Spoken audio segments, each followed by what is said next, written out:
Torah portion. This week's Torah portion is Parshat Terumah.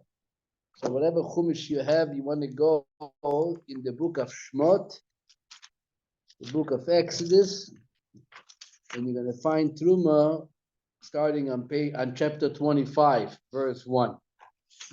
So this Parsha, not like the Parshiyot that we read till now, only shares one topic. There is not too many topics. Till now, we kept on going around and around between the giving of the Torah and the crossing of the sea and the Ten Commandments and so many laws that we had last week. 53 different commandments. It was very difficult to maneuver a Parsha like that. This week is pretty easy. It's one topic and one topic only, and this is the Mishkan. The Mishkan in Hebrew is translated as the tabernacle in English, or the sanctuary. The Mishkan was the first structure and the first time that God actually decided that he needs a home. He felt kind of homeless, and he wants a place, as he says clearly in the verse, in the beginning of this parsha, ועשו לי מקדש ושכנתי בתוכם. Make me a sanctuary and I should dwell. This is verse 8, in the beginning of the parsha. Make me a sanctuary so I may dwell among them. The famous medrash who teaches us that the Mishkan was really a single structure. And why does the Torah use the plural expression betocham? Because when you build a Mishkan, then God dwells amongst each and every one of them. Betoch kol echad ve'echad, and that's what the meaning of the verse is. Ve'asu li mikdash, make me a sanctuary. Ve'shachanti, and I should dwell betocham. So throughout the history of our people, starting with the first Mishkan, which was established still in the desert. That Mishkan was standing for 40 years, because for 40 years were the Jewish people in the desert of Sinai. When they entered Israel, they immediately established a Mishkan in an area called Gilgal. This is in the book of Yoshua. And that Mishkan stood for 14 years. These 14 years was the 14 years which took the Jewish people to settle the land. As the book of Yoshua described, it took them 7 years to conquer it, plus another 7 years to divide it between the 12 tribes, because each tribe got its portion in the land, and to get organized and situated took 7 years. So together there was 14 years. Meantime, there was also a Mishkan. There was a place which was referred to as God's home. That's what the Mishkan is. But that was located in a place called Gilgal. From there, they moved to a city or an area in Israel called Shiloh. Till today, there is a place called Shiloh. And this area, they built a Mishkan, but it wasn't anymore just a wooden structure like the way it was till now, with the curtains, the way it's described in this week's Torah portion, but rather in Shiloh, it was the first time that they actually built a structure made out of avanim, stone. And they spread the curtains of the Mishkan, the curtains which are described in this Parsha, was spread over those stones. That Mishkan in Gilgal, that has the famous life of Eli Cohen, Samuel the prophet, a lot of happenings in the history of the development of Israel in the first hundreds of years, once the Jewish people entered Israel, was actually in Shiloh. And that Mishkan in Shiloh stood in some 369 years. It was Eli, the Kohen, when he died, at the very same time, the Shila Mishkan was destroyed. Historically, till today, they show certain areas in the modern day Shila, which they identify as the location of the original Mishkan, archaeologically, and so on. So there is a place called, I think, if you check even on the internet, you can probably find remnants of the Mishkan Shiloh in the location called Shiloh. 369 years, and then they moved to a city of Nov. They built a Mishkan, which was mainly led during Samuel the prophet. When he died, that Mishkan was destroyed. From Nov, they moved to Givon. Together, Nov and Givon, it was 57 years altogether, which they had a Mishkan. It doesn't say exactly how many years it was in Nov and how many years in Givon, but there was always a special location.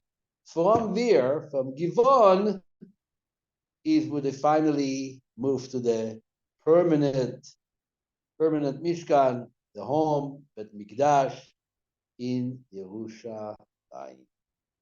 That Mishkan was purchased, the property was organized and purchased by David HaMelech, David, who purchased the property from Aravna the Yebusite, and God did not let David himself to construct the Mishkan.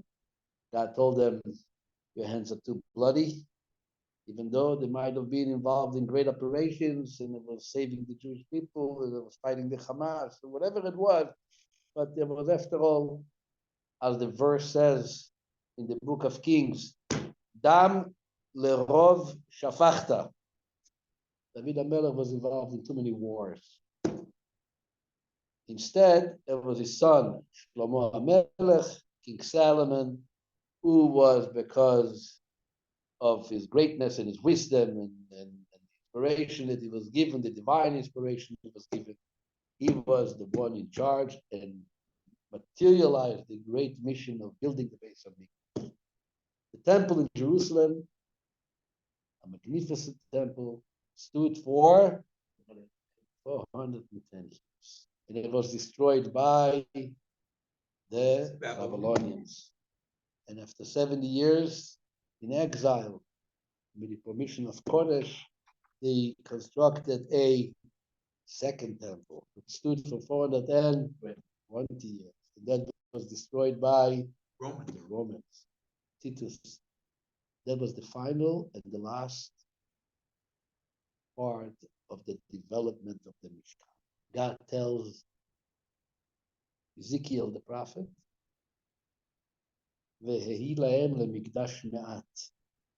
I'm going to visit you. That will be part of a miniature sanctuary. And the Talmud says, what is a miniature sanctuary? As they say in Russian, malinke bet hamikdash. Что такое маленький бет hamikdash? Eilu batei knesiyot ubatei medrashot. The Bet Knesset, synagogues, everywhere in the world, that became the miniature sanctuary, the place which is serving seemingly the same purpose of the original Bet HaMikdash, but obviously without able to perform the many services and offerings and celebrations which were originally done in the original temple and in the original Mishkan, starting with this Torah portion. This is a crash course in the history, in the development of the Bet HaMikdash. Clear? So for many years, every year we discuss some part of the Mishkan. Last year, I believe, we had a long discussion on the Ark. And the reason I believe it happened because I see it since I started writing my notes of my classes. So Baruch Hashem, I'm able to go back and to see what I spoke last year. So you don't have to suffer of hearing again the same discussion of last year, since your memory, Baruch Hashem, fine and fresh. So I'm going to discuss this year the menorah. Ready for the menorah? Very good. I'm ready to. So one of the interesting, the Bet HaMikdash, the little that we understand, but the a lot, many information we have, is that there was a structure with very specific vessels, utensils, the measurements, everything was specified by God. And not only it was specified by God, it's clearly that specifically when it comes to the Mishkan, God keeps on telling Moshe that you should perform it and you should do it as I had shown you at the mountain. Especially referring back to the fact you saw it. If you take, for example, chapter 25, the last verse, okay, and chapter 25, verse 40. Ure'ei ve'asei. Ure'ei means observe their design. Ve'asei, which you are being, which you're going to make them. Betavnitam, according to their structure. Asher ata mar'eh bahar, that you are being shown on the mountain. So Moshe is on the mountain, right? And God shows them the structure, whatever way he showed them. We don't have any idea how that vision went, but there's clearly a vision to Moshe, and that's what he's expected to build. Matter of fact, this is the beginning of the Parsha. If you go back to the beginning of this week's Parsha, immediately after verse 8, when God says, Ve'asuli mikdash, ve'shachanti betocham, make me a sanctuary and I should dwell amongst them, what does verse 9 read? How are you going to make it? Who is going to be the architect? Which design are we going to follow? There's so many different designs for temples. Says God, it's not complicated. You don't have to search. You don't have to worry. It's very clear, right? Verse 9. Kechol asher ani mare otcha et tavnit hamishkan ve'et tavnit kol keilav vechen ta'asu. You shall make the tabernacle and the design of all its vessels according to all that I show you. So it was clearly a show that Moshe only had to somehow remember what the show is about and how it was, and then eventually share it with the craftsmen who are going to be the ones to do it. And as we see later in a couple of weeks from now, in 2 weeks from now, God even tells Moshe who should be the appointed craftsman, who is the designer of that, who is physically going to design it, and who was it? Betzalel from the tribe of Yehuda. And you know what? Till today, the School of Art, I believe it's the first School of Art in Israel, is called Betzalel Bet HaSefer L'Umanut, which is all named after the original Betzalel, which was chosen as the craftsman, as we're going to read about him later. God says, Betzalel, and Moshe turns to Betzalel, they had a discussion about a certain a little dispute, what to make first. And Betzalel offered his advice, and Moshe said, you're right. Now I remember, God told me the way you actually just said it. And he said, your name is Betzalel. It makes up 2 words. Betzel El. You are in the shadow of God, looks like. You know what you need to do and how you're supposed to do it. So anyway, this is what the obvious, the everything you're going to learn, you have to imagine and realize that this is all kechol asher ani mare otcha. At the same time, let's not forget that to build the Mishkan, we were all required to participate. Right? That was in the beginning of the Parsha. That's why the Parsha is called Terumah. Why is it called Terumah? Terumah means contributions. And God says, I want all of you men to participate and contribute. And there was a list of 13 items that people can donate. It doesn't have to be cash. It doesn't have to be stock. It doesn't have to be silver. It can be gold or silver or copper. It can be different colors of wool. It can be different types of skin. It can be oils. It can be spices. It can be gems and diamonds.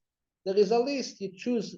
God wanted each and every one to be part. That was our privilege to be part in building up the home for Hashem, even though, obviously, if he would have only decided to do it, he can do it all on his own. Okay.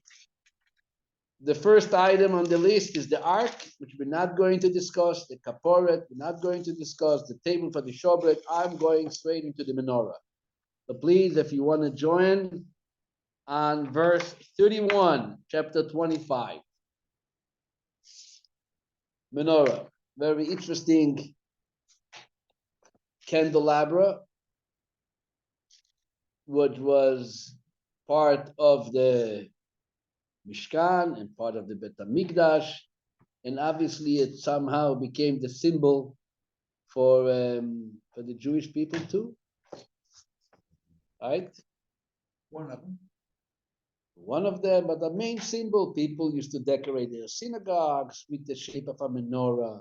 You had the menorah on different coins, which were on governments in Israel, to the point that even modern day Israel has displayed in front of the Knesset the menorah. That became the symbol. It was donated when Israel became a country.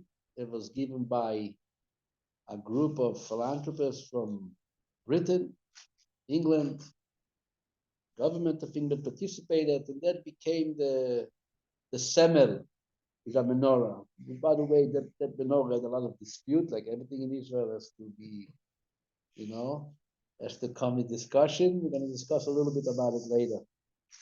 Okay.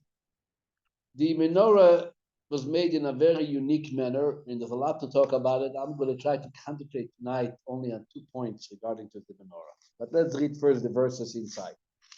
V'asita menarat zahav tahor. You should make a candelabrum of zahav tahor, means pure gold. Miksha te'aseh menorah. The candelabrum should be made from a single metal block of gold, and then miksha, from the word in Hebrew hakasha, which means hammered out, because the menorah has its lamps, and we're going to see different decorations.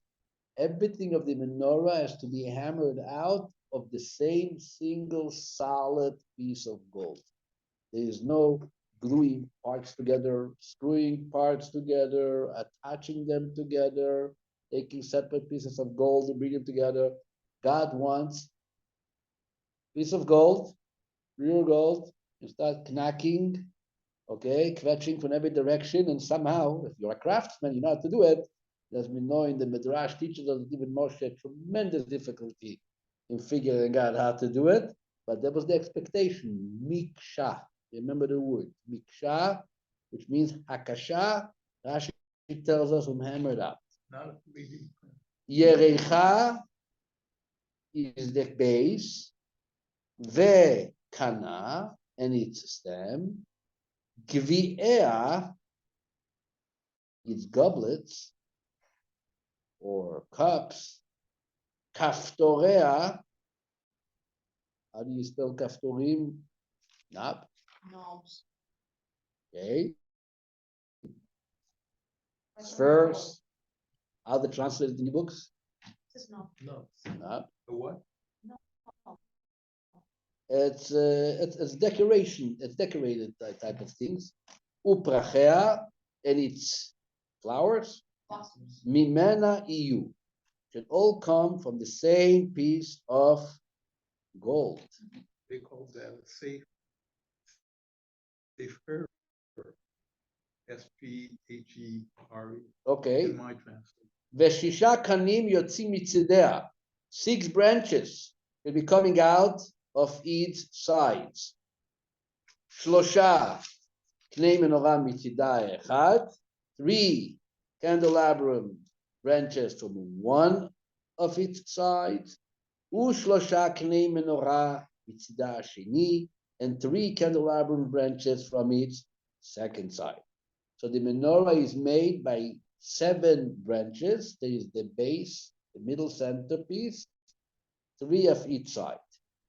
And each one of those branches is decorated. שלושה גביעים משוקדים בקנה אחד כפתור ופרח, ושלושה גביעים משוקדים בקנה אחד כפתור ופרח, כן לששת הקנים היוצאים מן המנורה. On the branches, you put 3 decorated cups, okay? Plus the knob and the flower on each one of those branches. Menorah, and the stem of the candelabrum, the middle branch, you have not 3 goblets, you have arba'a gvi'im. And it describes how this was made. Let's continue, verse 25, verse 26, verse 27.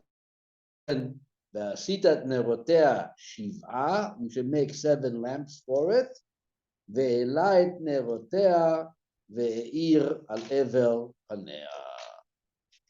To kindle its lamps, and they should light towards the center. כיכר זהב טהור יעשה אותה את כל הכלים האלה.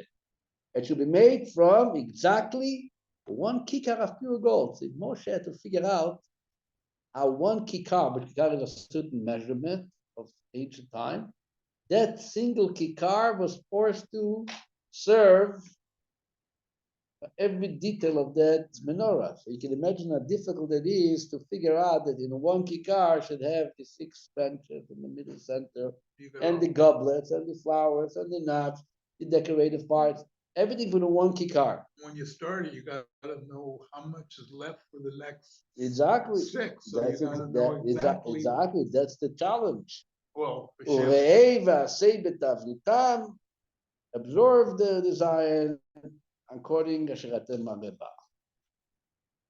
Okay, like I said, there's a lot of symbolism into the menorah, a lot of insight by the commentators throughout the ages, all discussing the menorah, especially that we have a prophecy. I believe that this word of the prophecy is even written in front of the Knesset also in Israel. It was the prophet Zechariah who had difficulties with the menorah, and in the second temple, and God said, in his vision he sees, "V'ra'iti v'hinei menorat zahav kula v'kula al rosha." We read that usually on Shabbat Chanukah. In the Haftorah of Shabbat Chanukah, we read the prophecy of Zechariah, the Navi Zechariah, which talks about a vision that he sees, a full golden menorah, and there is 2 olive branches next to them. Talks about the olive branches, which is also a very interesting vision representing the Jewish people as being a menorah. In general, we have 2 important verses in Tanakh which indicate the importance of candles and light in everything centering Judaism. What are the 2 verses? One is Ner Hashem Nishmat Adam. The candle of God is the soul of man. So the neshama is referred to as a candle. That's why we also find traditionally when a person passes away, we light a candle in the Shiva house. When there is a yahrzeit anniversary of passing, we light a candle reflecting on the verse Ner Hashem Nishmat Adam. And then there is another verse in Tanakh, Kiner Mitzvah, the Torah, or the mitzvah is a candle and the Torah is light. So somehow there's great importance and significance being given to the candles in Judaism. The neshama, which is the main part of a human being, the soul, the godly soul, there's no other way to imagine it other than when the prophet is trying to describe it. What kind of soul? What is a soul? Don't you know what a soul is? God's candle. candle, Ner Hashem. Then, when we want to talk about good deeds and mitzvot, again, what's the expression? Ner mitzvah. And Torah is or. But that, based on those two verses, so you can imagine how much was invested throughout the ages into discuss the menorah and its meanings. But tonight, I would like to turn to another aspect of the menorah. I left you on the table over here, and also on Zoom. I'm going to show you. Take a look. You see a copy over here, an interesting shape of menorah. This menorah is actually handwritten by the greatest of all commentators and sages. His name was Moshe ben Maimon, known as the Rambam Maimonides. And his tombstone in Tiberias, till today, he have a saying which was not said on any other human being. You know what it says on the Rambam's kever? On the Matziva? Mi Moshe ad Moshe, lo kam ke Moshe. From the original Moshe, Moses, our teacher, until Moshe ben Maimon Asfardi, the way he calls himself, who was about 900 years ago, there was no other Moses. There was never a Moses like them. And obviously, he wrote the Mishnah Torah, he's our greatest teacher, and he wrote a commentary on the Mishnah, in addition to his book, his monumental book, Mishnah Torah. And in that commentary, he also has diagrams, designs, which are published till today. And that design is a design written by Rambam, his own hands. And you see two very unique aspects in that design. First of all, that design is a correction to a very unfortunate, mistakeful design which is being used even by Jewish people until today, but is clearly not the way it should be. And this is the fact that the Rambam, when he made the picture, the design of the menorah, he creates, what do you have there? Is the grave of the Rambam, as it said. I can't see that far. What does it say? Moshe ad Moshe, right? It said even hundreds of years ago it was said. Now it's already put in a nicer stone. But the wording of it was already testified by visitors to Israel who recorded their visit 400 or 500 years ago. We have Sivuv Rab Tachya, we have Masa Daniel, we have people who recorded a diary of their trips. And when Israel was not populated with Jews, and saying then we came to Tiberia, and in the field there is a tombstone. Maimonides in the Tzezanet, Moshe ad Moshe lo kam ke Moshe. Anyway, so the first thing is that the Rambam clearly organizes the branches of the menorah are placed diagonal, right? Not circled, not round. When you look at the menorah, which is even displayed in synagogues, including the East Side Torah Center in our own synagogue, we have a beautiful menorah which was donated about 2 years ago, and it's placed in front of the ark on the left side. Whole nice silver menorah, which its branches are semi-circle, like a half a moon. Which menorah does it remind you? Where do we have a historical menorah which has that shape? This arch, the Arch of Victory in Rome. And some people would like to assume that maybe this is the original menorah of the temple, because you see they carrying it from into Rome, and as we know, it was Titus of Rome who destroyed the second temple, and many of the kelim, of the utensils of the Bet HaMikdash, were imported captivity to Rome. But the Rambam kept the tradition. And not only the Rambam, Rashi, and this week's Parsha, when it comes to the branches of the menorah, Rashi writes, Asuim be'alachson. What's alachson in Hebrew? The Yagno. That's what Rashi clearly said. And if you would assume that maybe the Rambam just wrote it somehow for the sake of diagram, it made more sense for him to write a diagonal and not semicircle. The Rambam had a son, and the son's name was Avraham. And there is actually a book which was printed originally in Arabic and translated into Hebrew from the original writing, and it's called Perush Rabbeinu Avraham and Rambam al Torah, a commentary of Avraham, the son of the Rambam.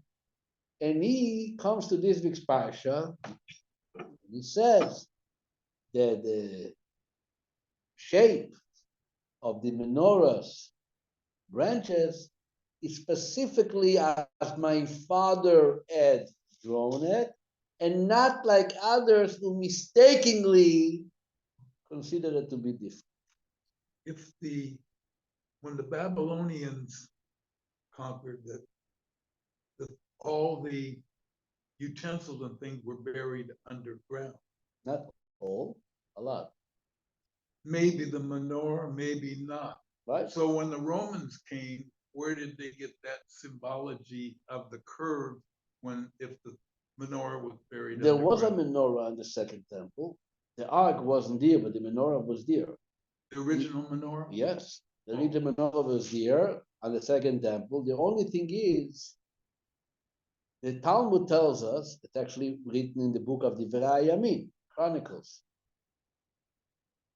It says in the Divrei Yamin that King Solomon built 10 menorahs, which he placed 5 on each side of Moses' menorah. Those 10 menorahs doesn't say that they were made in the same shape as Moses' menorah. So very possibly that there was one of the menorahs that the Romans were taking along with them. More than that, in the book of Yosifu, what do you call it in English? Josephus, whatever. There he writes, it's a testimonial of that original era. And he writes that there was a Kohen Gadol, which everyone is very upset, who tried to save his life. And he went over to Titus and he brought him some of the utensils, and he says that he handed them over 2 menorahs. Who were the 2 menorahs? There were other menorahs. There was part of the 10 menorahs. Matter of fact, there is other signs halachically proving that the Titus menorah is not the original menorah of Moses, because first of all, traditionally the temple's menorah had 3 legs, which I was standing on. You can probably see it in the diagrams, even in the Chumash, but the Rambam clearly has it here. On Titus menorah, there is no legs. Then they also have a dragon kind of serpent designed in the menorah. I was there this summer. I was standing there, midrachi, I stood by the gate there. I took pictures of it. And when you take a picture, you can make it bigger and more, right? Yeah. And clearly there's a dragon shape there and the menorah, which there was a sign of idol worship, which the original menorah didn't have. So this is one just correction, good to know, the real image of the menorah. But the second thing is very interesting. And this is something which was discussed by the Rabbi a couple of times. And one is a great story, which I will tell you soon. What does the Torah tell you? The Torah tells us that the menorah has to have decorative flowers. What else? No. No. Okay. What else?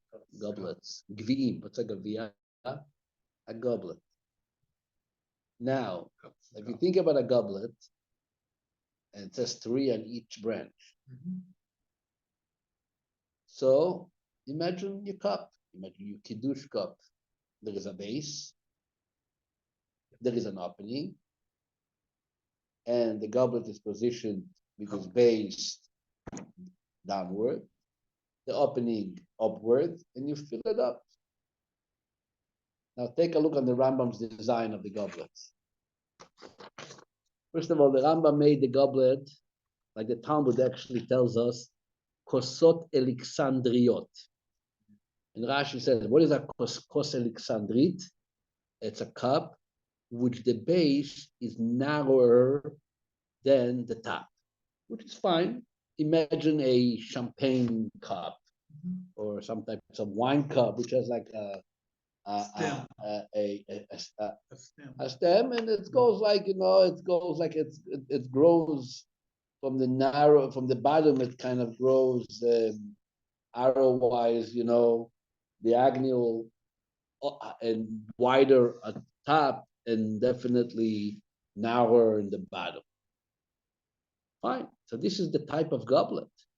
But what is this goblet positioned in a way, as they say in Yiddish, between kapar up? What kapar up means? Headways down. You have upside down. You have the base of the menorah, the bottom of the goblet is facing upward, and then you have the opening of the goblet, the mouth is facing downward. It's as if that we are here standing in a position of pouring down everything which it might hold. This is the very opposite of every normal way of holding a cup. It's also against gravity that way. For sure it's against gravity. If you fill it up, it pours out. There's no way it will be kept. This is the way, and it's not you're going to say the Rambam made a mistake. First of all, the Rambam basically did not make a mistake. He was very, very, every person can make a mistake. But how many goblets were there? 3 on each branch. 6 times 3 is 18. Plus 4 on the center branch is 22. You have 22 goblets, and each of those goblets were recorded in that particular manner. That obviously begs understanding. Why? We know that this is how it was. We can only ask, and why was it done in that manner? So I will tell you a story that I was there. This is 1985. Simchas Torah. The night of Simchas Torah in 770 Eastern Parkway, Brooklyn, New York. I'm a young yeshiva student who came to spend the high holidays with the Rabbi. And that's how it used to be Simchas Torah night in 77. In the early evening, late afternoon, 80% of the crowd, which was a big crowd, used to disperse to the various synagogues in the different neighborhoods of Brooklyn, whether it's Borough Park, Flatbush, East Flatbush, Williamsburg. Some even walked all the way to Manhattan, Queens, Long Island, to help Jews celebrate Simchas Torah. I used to walk about an hour, more than an hour, to a synagogue on Ocean Parkway. And there was a small synagogue with some elderly people. They used to come with a group of younger students and dance and celebrate and help bring the joy of Simchas Torah. That was an order, request by the Rebbe. Now go help others, but we'll come back. You have enough time with a long night to celebrate our own Simchas Torah. Meantime, the Rebbe used to sit down after evening services with a small crowd which remained, mostly elderly people, and began, which we call in Hasidic terminology, a farbrengen. talking about Simchas Torah and the inside of Simchas Torah and the meanings of it, and really preparing ourselves mentally, emotionally, spiritually for the celebration with the Torah, the Akafot.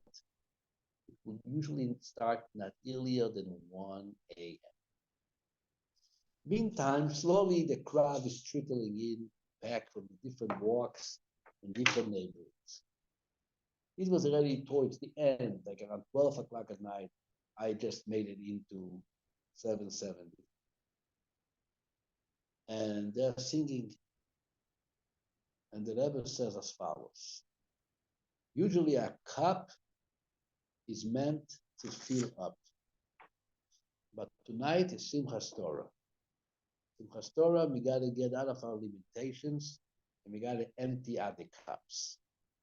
So any cup which had some wine in it, any bottle which had some wine, will be dispersed to the crowd, and I want to see all cups empty.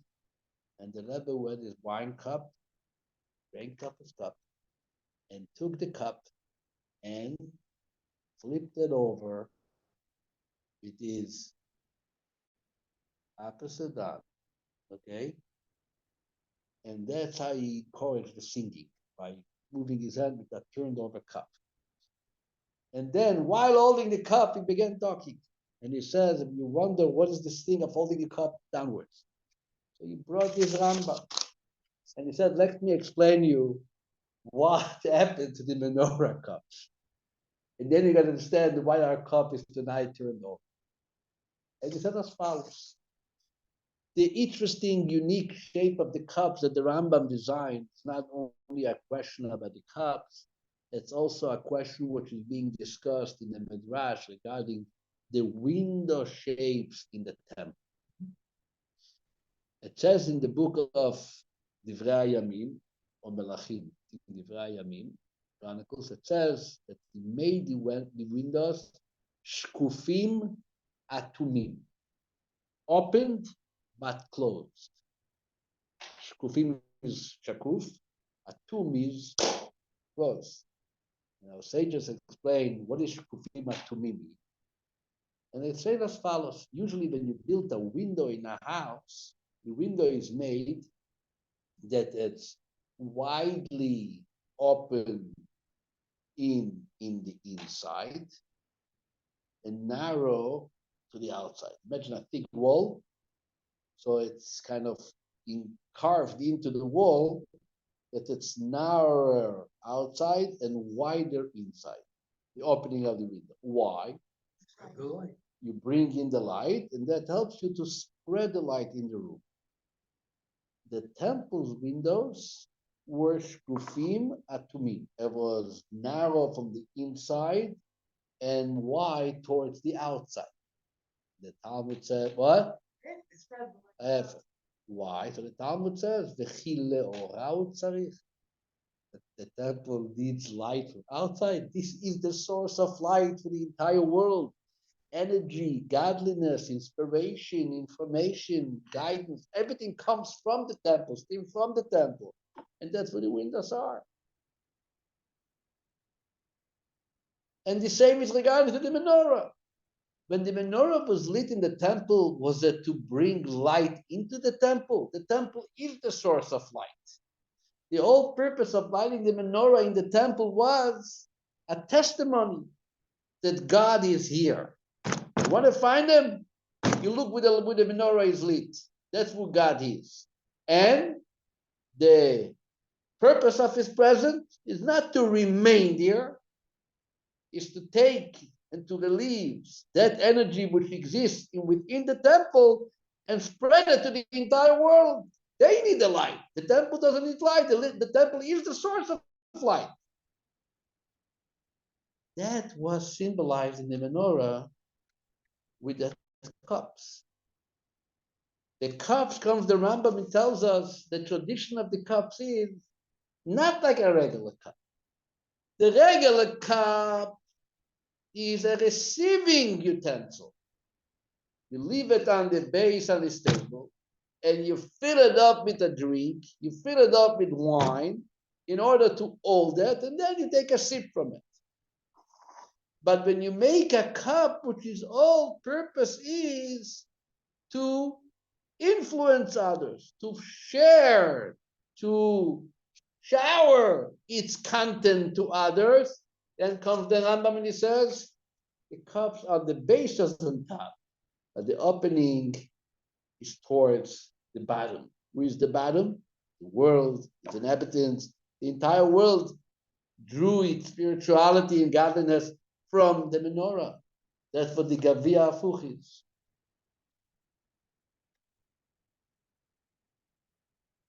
But that, in order to share to others, here comes an interesting aspect which is being discussed by the Alter Rebbe, Reb Shneur Zalman, and Hasidus talks about it, and Kabbalah talks about it. The idea of miksha, hammered out. Very interesting that later in the Chumash, Ba'alotcha, which is far in the book of Bamidbar, is like I'm going to read about it in the summer, somewhere in June or July. There is when the Torah discusses the mitzvah of kindling the menorah. And the Torah begins to say, V'zeh ma'aseh menorah miksha'i. Miyerecha ad pircha miksha'i. Emphasizing the idea that there was miksha. It was made out of one single solid piece, hammered out. So Kabbalah explains that the whole idea of miksha, what happens when you hammer on something? Makes them. Becomes hard. What? Becomes harder. No, Spreads. spreads. Yes, But spreads. the way it But spreads, not smooth. but the way it spreads, listen to that. The way it spreads is imagine a solid piece of gold. You hammer on it. That which was on the front, so-called on the top of the piece, the higher part, gets pushed down to the lower part. The lower part gets hammered up to the upper part, right? Because when you hammer on it, everything maneuvers towards the opposite direction. העליון הופך לתחתון והתחתון עולה לעליון, right?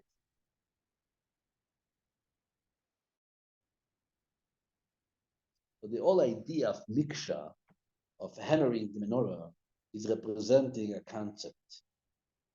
And the concept is what the menorah represents all together in its 7 branches. So we don't have much time, but just a little taste of it. In the Kabbalah, the whole idea of the 7 branches is representing 7 types of Jewish people, which are generally broken into 7, corresponding to the 7 attributes of God: Chesed, Gvura, Tiferet, Netzach, Hod, Yesod, and Malchut, which is the 7 main Kabbalistic attributes of God, which we spoke about it many times with the classes, but mainly one represents kindness. There are those Jewish people with their main attribute, their main service is built on kindness and love. Then there is Gvura, severity, that those who are more involved in abstaining from evil, right? Abstaining from bad, constantly in a state of Gvura, of tzimtzum, of concentration. Tiferet is glory, usually represents study of Torah, study of mysticism. And there is Netzach, victory. You constantly in a stand of overcoming your desires, overcoming, fighting your impulses, your compassions, and so on. And then there is Hod, which is nullification, Hoda'ah, submission. Yesod, which is usually connection, prayer, and Malchut, loyalty. And there are 7 types, which is a lot of insight that each type and each branch, it is on service. And the idea is, when there are 7 types of Jewish services, so to speak, or when there are 7 types of people, it's not that one looks on the other, that I am the right one, you are the mistaken one. The fact that they are hammered out of the same solid piece of gold And as the Torah tells us by the menorah, leumata pnei menorah yahiru shivata nerot, they're all lighting, facing the centerpiece, is representing, resembling this very idea that regardless of what type of service it is, each of them is validated, each of them has his unique approach and desire as far as what God wants from us. And somehow one person is more tending to one direction, someone is more into others, but you can't erase, delete the other type of service because it doesn't fit with how you do things. That's what the miksha is. That's what the hammering is. Sometimes the unity of the Jewish people is so strong in its essence. So the Kabbalah does the following term. Listen to that.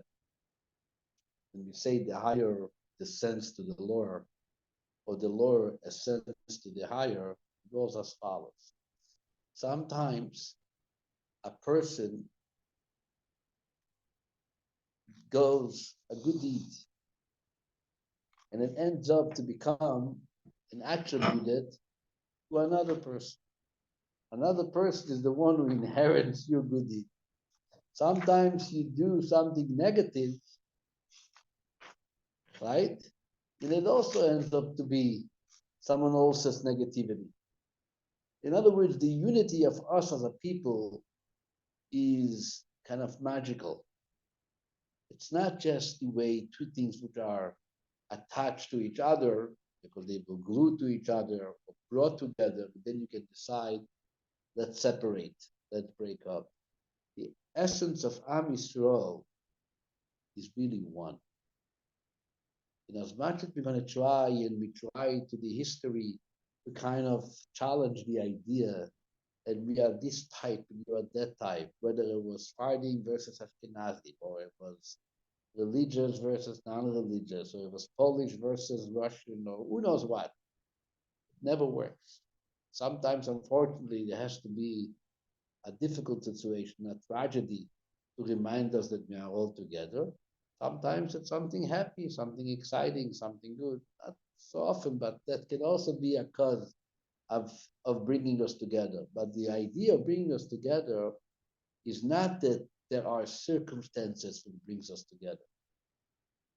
These circumstances is really what separates us. To be together is our essence. We are made of one solid piece of gold. What is it? Ner Hashem, Nishmat Adam. He can look different. He can come from different backgrounds. He can speak different languages. He can like different foods. Someone is never going to touch the gefilte fish. Someone is only going to eat gefilte fish. Right? I know. Sushi. Exactly. Like I like sushi, he likes gefilte fish. It's okay. What's the idea? It's all fine, but this is all circumstances. What is the one thing which is real? Is the fire. The only thing which is true is the light. What is it? It's our neshama. The neshama has no color. The neshama has no shape. The neshama has no taste. As far as the neshama is concerned, gefilte fish and Moroccan fish are kol otodava. Okay? That's the fact. It's a neshama. The neshama is not a part or attached or affected by any of these physical, situations. This is the miksho achas. And when we talk about serving an opposite cup to be someone who influences someone else, and everybody has what to share, it's all based on this very fact that we are hammered out of the very same solid piece of gold. Otherwise, it's not necessarily that you can share what you have with somebody else. It's not necessarily that the other person can become a receiver to what you want to share with them. You're different. But it's not the truth.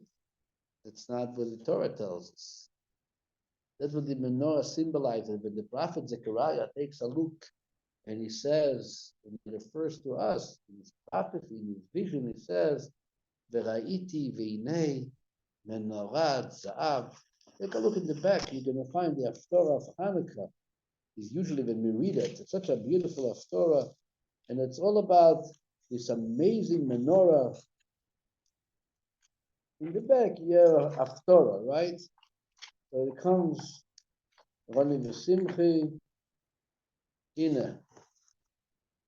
Haftarah Shabbat Hanukkah, Vayashav HaMalach HaDover Bi, then the angel that spoke with me returned. Vayeireni Keish Asher Yeor Mishnato, and he roused me like a man who was walking up from his sleep. Vayomer Elai, Ma ta roeh? And he said to me, what do you see in the prophecy vision? V'omar, I said the prophet Zechariah, Ra'iti ve'hinei menorat za'af kula. I seen a candelabra made entirely of gold, ve'gula al rosha mitabol on its top, containing oil, ve'shiva nerotea alea, ve'shiva mutzakot lanerot asher al rosha, the 7 lamps, the 7 branches, shnayim zetim alea, 2 olive trees, אחד מימין הגולה, אחד שמאלה. And I asked them, Ma ele Adoni? What is it? Vayan vayomer elai lemor. And what did he tell me? זה דבר אדוני אל זרובבל לאמור, לא בחיל ולא בכוח, כי אם ברוחי, אמר אדוני צבאות. Not by its might, nor by its power, will the nation become subservient to the ultimate future, the coming of Mashiach, Ki'im Beruchi, but rather it will be Beruchi with my spirit, Amar Adonai Tzvaot. And that's what he sees all in the power of the menorah. This is all what he sees in the vision of the menorah. What do you need more than that? This is it. Every year we celebrate Hanukkah, and we go back, שעשה ניסים לאבותינו בימים ההם, בזמן הזה. We talk about an ancient miracle, Mi'itzuf Galiyot with Latkes, and we move on, and we don't even sometimes realize that the old menorah, and the Chanukiah, and all what it represents is this prophecy of Menorah Zav Kula. We, all of us here, the entire people of Israel, are that golden menorah that God envisions is going to be fully revealed with its intent and meaning very soon by the ultimate redemption. Beruchi Amar Hashem Tzvakot. Let's hope and pray it should happen sooner than later, speedily in our days. Amen. Thank you. We'll continue. Rabbi. Thank you, everybody. You heard me? You had a good time? Thank you, Rabbi. Yes, Thank you, Rabbi. Don't lose your thank you. menorah. Thank you, Rabbi. You're very welcome. I'll see Rabbi, you next week. Thank you. Yes, Bernard. So what was Wanna their ask a wording? question? What was the, yes, what was their wording wording. across the top of the Oh, Rambam's the Rambam menorah? right over here. Yes, what did he write at the top? I don't know. I see the word menorah. I don't see the word menorah I see, but I can't read the rest. Okay, Sorry.